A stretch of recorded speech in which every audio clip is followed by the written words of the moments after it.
Un saluto a tutti da Gid. Oggi ci troviamo in una bellissima zona di montagna dove andremo a fare qualche ripresa su uno specchio d'acqua, una diga. Vedremo oggi se è limpida oppure no. I colori del cielo non sono così limpidi. Gireremo in Disney Like e oggi parleremo di questo argomento. Gireremo in Disney Like con il Mini 3, ma questo vuol dire che parleremo di riprese log, vale a dire di log, F-log, Disney Like appunto, e chi più ne ha più ne mette, cioè quel modulo, praticamente quel profilo, colore, che permette in post produzione di applicare delle modifiche anche sostanziali, ma più che altro di riuscire ad avere la resa cromatica migliore per ottenere il filmato finale. Quindi il Disney Like nel caso del Mini 3 Pro è un profilo piatto dove i colori sono compressi, dove la saturazione quindi è molto limitata, il contrasto e le ombre alla stessa maniera. Di conseguenza il lavoro viene fatto in seguito in post produzione con il color grading e ancora prima con la color correction. Che differenza c'è tra color grading e color correction? Color correction praticamente è quella fase, che poi è divisa in altre fasi, ma per semplificare la mettiamo in un'unica fase, dove noi andiamo a cercare di ribilanciare tutti i colori originali della nostra scena. La color grading, il color grading se preferite, è invece quell'aspetto di post produzione dove andiamo a dare il nostro tocco personale, quindi a rendere la scena più, diciamo, intrigante per quello che è il contesto che vogliamo sviluppare.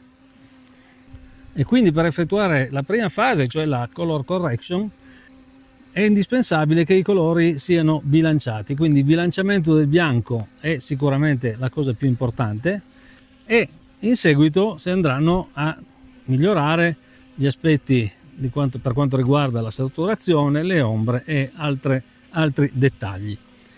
Ecco, qui andiamo a cercare un sistema per il bilanciamento del bianco, quindi ci portiamo sul pannello, mettiamo l'automatico e lasciamo che il drone cerchi e bilanci, quindi lo facciamo girare un po' verso il basso, un po' verso l'alto, e vediamo se si stabilizza su un certo numero. Si è stabilizzato su 5005. Direi che a questo punto togliamo l'automatico e oggi gireremo riportando i valori su 5 e 5.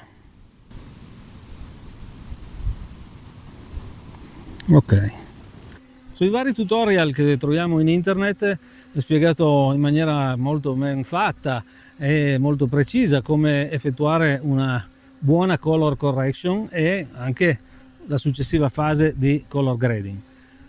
Ma un aspetto fondamentale viene spesso trascurato, e cioè da che base andiamo a partire per effettuare una buona color correction. Se noi rientriamo a casa con delle riprese che hanno un colore indefinito, dobbiamo avere per forza un qualcosa su cui basarci, cioè un riferimento di partenza che possa essere rivisto in fase di montaggio.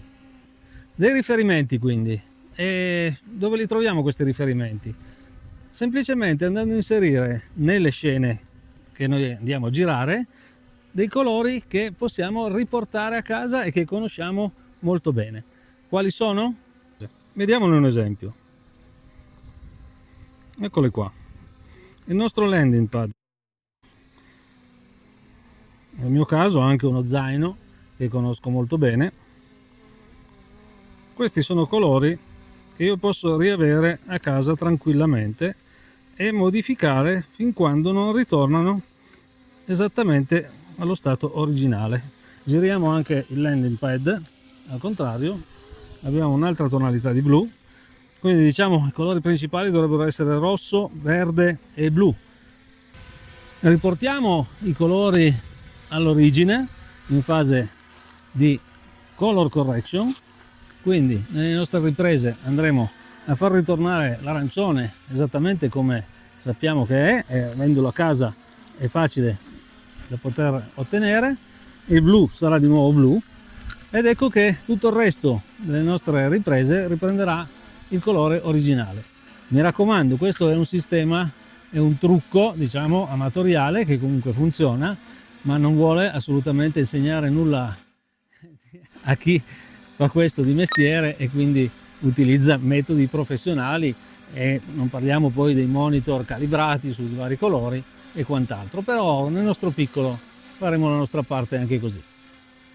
Ed ecco quindi che facciamo apparire la nostra diga, andiamo a cercarla, ci alziamo leggermente. Il colore di questa diga varia moltissimo a seconda del colore del cielo e quindi della limpidezza della giornata.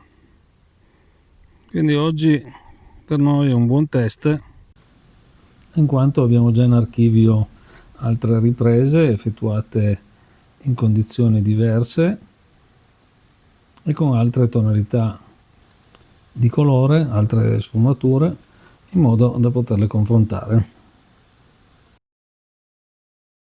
Infatti vediamo adesso una ripresa di fine inverno dove le tonalità sono tendenti più al verde, anche se vedete le piante che sono ancora con colori decisamente spenti.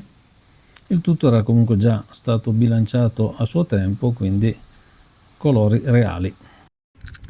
Ed eccoli qua quindi i nostri riferimenti per la nostra color correction.